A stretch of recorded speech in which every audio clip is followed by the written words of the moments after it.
প্রিয় দর্শক, বেহুলা লক্ষীন্দরের সেই বেহুলার ঘরে যেন কোনো ছিদ্র না থাকে, এই ধরনের মন্তব্য একজন করছেন নির্বাচনকে কেন্দ্র করে। দেখেন, আজকের এই ভিডিওতে আমি যে বিষয়টা নিয়ে আলোচনা করব, আওয়ামী সভানেত্রী শেখ হাসিনা তিনি এই বাংলাদেশের অর্থাৎ ইউনূস সরকারের কালজয়ী নির্বাচনে অগ্রিম কিছু বার্তা দিচ্ছেন। অগ্রিম বার্তা এজন্য আমি বললাম, দেখেন, অগ্রিম মানে কোনো কিছুর আগেই, মানে নির্বাচন অনুষ্ঠিত হওয়ার আগেই নির্বাচনের পরের বিষয়গুলোর বার্তা হিসাবে তিনি প্রেরণ করলেন, যেটা আবার ইন্ডিয়ান বাংলা এক্সপ্রেস ব্যাপকভাবে প্রচার করতেছে। আমি দেখলাম, আমার সামনে আসলো, আমি শুনলাম, শুনে আমার কাছে মনে হলো যে এই বিষয়টা নিয়ে আলোচনা করা খুবই জরুরি। তাই এই ভিডিওতে আপনাদের সামনে আমি শেখ হাসিনার সেই অগ্রিম বার্তাটি নিয়েই আলোচনা করব। আপনারা এখন পর্যন্ত যদি আমার চ্যানেলটি সাবস্ক্রাইব না করে থাকেন, তাহলে অনুগ্রহপূর্বক চ্যানেলটি সাবস্ক্রাইব করতে পারেন। দেখেন, আলোচনার শুরুতে আপনাদেরকে দুইটা শিরোনাম পড়ে শোনাই। বিএনপির মহাসচিব জনাব মির্জা ফখরুল ইসলাম আলমগীর তিনি বলছেন, ইসি পক্ষপাতমূলক আচরণ করছে। বিএনপির পক্ষ থেকে কিন্তু আমি এই তো কিছুক্ষণ আগে আর একজন বড় নেতার বক্তব্য শুনলাম। তার পাশাপাশি দেখবেন আজকে সারাদিন সকাল থেকেই ইসির সামনে বিএনপি ছাত্র সংগঠন ছাত্র দল কিন্তু অবস্থান কর্মসূচি নিছেন। দাবি তাদের তিনটা, ব্যালট পেপার এবং ইসি যে একদিকে হেলে পড়ছে এবং এই যে বিভিন্ন ছাত্র সংসদ নির্বাচন, এই বিষয়গুলো নিয়ে তারা অবস্থান নিচ্ছে। যদি তাদের দাবি না মানা হয়, সারা রাত্রি তারা অবস্থান করবেন। এখন ইসির পক্ষ থেকে একটা তারাও কথা বলছেন, তারা বলছেন যে কোনো প্রকার পক্ষপাতিত্ব করা হয়নি বা পক্ষপাতিত্ব করা হইতেছে না। এই যে অভিযোগ, পাল্টাপাল্টি অভিযোগ, এই ইসি এক ধরনের কথা বলতেছে, আবার রাজনৈতিক বিএনপি এক ধরনের কথা বলতেছে, জামাত ইসলাম এক ধরনের কথা বলতেছে, হাসনাত আবদুল্লাহরা অর্থাৎ এনসিপির এক ধরনের কথা বলতেছে। আমি তো দেখলাম যে এনসিপি এবং বৈষম্য বিরোধী ছাত্র আন্দোলনে এরা আবার একত্রিত হইতেছে, হয়তো বা রাজপথে তারা নামতে পারেন। আসিফ মাহমুদ সজীব ভুইয়া চাঁদাবাজি যে ডিলারশিপ নিয়েছিলেন বা এখনও হয়তো বা আছেন, সে তো বলছেন যে প্রয়োজনে রাজপথে নামবেন এবং এইভাবে তারা নির্বাচন হতে দেবেন না। সেই হিসাবে নির্বাচন নিয়ে কিন্তু প্রশ্ন সংশয় আছে। যাই হোক, তারপরেও নির্বাচন হোক বা না হোক, আমি আওয়ামী সভানেত্রীর সেই অগ্রিম বার্তাটি আপনাদেরকে একটু জানাই। দেখেন, তিনি সেখানে স্পষ্টভাবেই বললেন, এই ইন্ডিয়ান এক্সপ্রেস বাংলা সেটা প্রচার করতেছে যে আওয়ামী লীগের আমলে অর্থাৎ 2008-এর নির্বাচন যদি আপনি বাদ দেন, 14, 18 এবং 24-এর নির্বাচনের মানে এই ধরনের অভিযোগ কিন্তু দেওয়া হয় যে দিনের ভোট রাত্রে। তো শেখ হাসিনা বলতেছেন যে আমাদেরকে এই ধরনের অভিযোগ দেওয়া হয় যে দিনের ভোট রাত্রে। আর এখন যে নির্বাচন করতেছে ইউনূস সরকার, সেই নির্বাচনটা, এইটাকে আপনি কি বলবেন? এইটাকে কি মানে দিনের ভোট রাইতে হোক, যদি সেটা যুক্তিতর্কের ক্ষেত্রে মেনেও নেওয়া যায় যে হ্যাঁ দিনের ভোট রাইতে, তারপরে একটা ভোট করছে, ভোট করে তারা ক্ষমতায় গেছে। কিন্তু এইবারের যে নির্বাচনটা, সেইটা দেখেন যে নির্বাচন অনুষ্ঠিত হয় নাই, হবে আরও আছে 10-12 দিন বাকি আছে। এই যে নির্বাচন অনুষ্ঠিত হওয়ার আগেই ফলাফলটা প্রকাশ, কারা নির্বাচিত হবে, কারা জয়যুক্ত হবে, কারা সরকার গঠন করবে, এই জিনিসটা কিন্তু প্রকাশ হয়ে গেছে। দেখেন, মেন পয়েন্টে কিন্তু তিনি ধরছেন যে আমাদেরকে অভিযোগ দেয়, আমাদের নির্বাচন নিয়ে বলে যে দিনের ভোট রাত্রে, যদিও সেটা অভিযোগ, তারপরও এখন দেখেন যে নির্বাচন অনুষ্ঠিত হওয়ার আগেই ফলাফল প্রকাশ, কারা নির্বাচিত হবে, কে জয়যুক্ত হবে, কিভাবে হবে।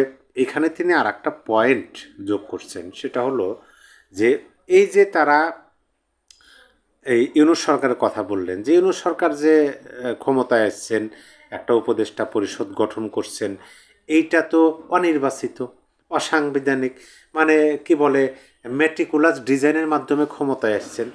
এখন তারা একটা লোক দেখানো নির্বাচন করতে চাচ্ছেন, যে নির্বাচনের মাধ্যমে তারা এইটা যেন বলতে পারে যে না, আমরা কিন্তু আর অবৈধ না, আমরা কিন্তু অনির্বাচিত না, এই দেখো আমরা নির্বাচন করে আমরা ক্ষমতায় আসছি।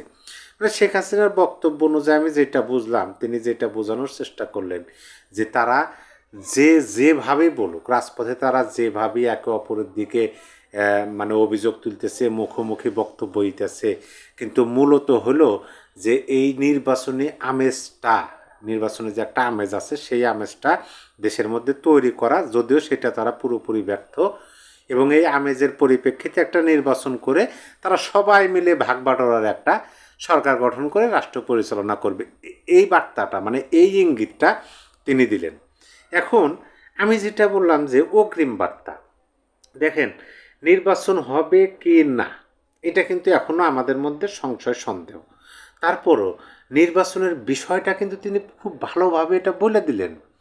এখানে আর একটা কথা আপনাদেরকে বলে দেই, তিনি এমন একজন নেত্রী বা এমন একজন মানুষ, এমন একজন নারী যিনি এই বাংলাদেশে একাধিকবার রাষ্ট্র ক্ষমতার সর্বোচ্চ জায়গায় আসনে তিনি ছিলেন, তিনি রাষ্ট্র পরিচালনা করছেন এবং বিশাল বড় একটা রাজনৈতিক দল, প্রাচীনতম রাজনৈতিক দল, এই রাজনৈতিক দলে তিনি দীর্ঘদিন ধরে নেতৃত্ব দিতেছেন।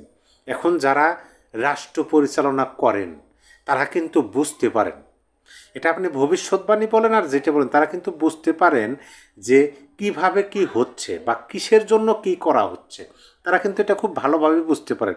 বিশেষ করে শেখ হাসিনা, তার তুলনায় হয় না। তিনি তো মানে কি বলবে, অভিজ্ঞতা বলবেন, শিক্ষা বলবেন, রাজনৈতিক ক্যারিয়ার সকল দিকে মানে এটা তুলনাহীন। আপনি বর্তমান বাংলাদেশে তার সাথে তুলনা করা রাজনৈতিক ব্যক্তিত্ব খুঁজে পাওয়া যাবে না, এটাই সত্য কথা।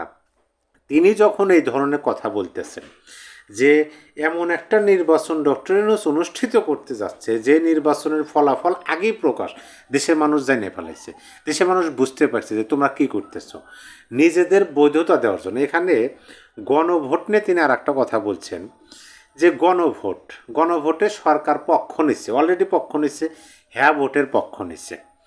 এখন হ্যাঁ ভোটের পক্ষ তো তারা নেবেই, কারণ জনগণ ভোট দিক না দিক, জনগণ হ্যাঁ দিক আর না দিক, তারা দেখবেন যে আগে থেকে, এটা কিন্তু শেখ হাসিনা বলতেছেন যে তারা আগে থেকে দেখবেন যে ব্যালট বক্স তারা বুক করে ফুল করে রেখে দিচ্ছে, হ্যাঁ ভোট দেয়, তারা হ্যাঁ জয়যুক্ত করবে।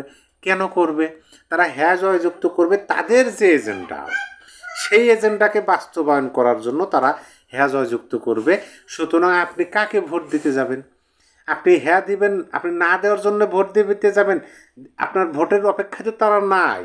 কারণ একটা সরকার যদি নিজের মুখে বলেন যে তারা নিরপেক্ষ সরকার, তারা কারো পক্ষপাতিত্ব করতেছেন না, তারা রাষ্ট্রের ভালো চান, কিন্তু নির্বাচনে তারা একটা পক্ষ নিয়ে নির্বাচনে প্রচারণা করতেছেন, তাহলে আপনি কিসে ভোট দিতে যাবেন? এখানে কি আপনার ভোটের প্রয়োজন আছে? এই পয়েন্টটা খুবই গুরুত্ব সহকারে প্রচার করা হইতেছে। আর এই রুহুল কবির রিজভী, বিএনপির একজন নেতা, তিনি কিন্তু এই কথাটা ইসির দিকে আঙ্গুল উঠায় বললেন যে বেহুলার লক্ষেন্দরের যে ঘর, বেহুলার যে ঘর, সেইটাতে যেন ওই ছিদ্র না থাকে। মানে ইসিকে বললেন যে আপনি যেরকম করতেছেন কোনো প্রকার ফাঁক ফকর রাখা যাবে না, একটা নির্বাচন দেন, সেই নির্বাচন অনুযায়ী যেন মানে ক্ষমতায় যাওয়া যায় বা দেশের জনগণ ভোট, এরকম কথাবার্তা বলছেন। তবে আমি কিন্তু সত্যিকার অর্থে আশ্চর্য হয়ে যাচ্ছি আমি সভানেত্রীর কথা শুনে। তিনি অগ্রিম বলে দিলেন, দেখি আমরা কি হয়, আদৌ কোন ধরনের পরিবেশ পরিস্থিতি হয় নির্বাচন হলে বা পরবর্তীতে কি, এটা কিন্তু আমরা মিলাইতে পারবো। যার কারণে আমি এটা আগেই আপনাদেরকে বললাম, আমি এই কিছুক্ষণ আগে তার বক্তব্যটা শুনলাম, অডিও বক্তব্য। যদিও সারা বাংলার মানুষ তথা সারা বিশ্বের সকল বাংলা ভাষাভাষীর মানুষ এবং আন্তর্জাতিক মহল থেকেও 23 তারিখের দিকে তাকিয়ে আছে যে 23 তারিখে দেখি তিনি কি বলেন, যেহেতু তিনি মিডিয়ায় এসে সাক্ষাৎকার দেবেন, সেইটা কতটুকু প্রভাব ফেলে এই বিষয়টা দেখার বিষয় আছে। কিন্তু নির্বাচন বিষয়ে তার এই বক্তব্যটা আমার কাছে যথার্থ বলে এখন পর্যন্ত মনে হইতেছে পরিবেশ পরিস্থিতি দেখা। প্রিয় দর্শক, আপনার মন্তব্যটা অবশ্যই কমেন্ট বক্সে লিখে দিতে পারেন। সবাই ভালো থাকবেন। আল্লাহ হাফেজ।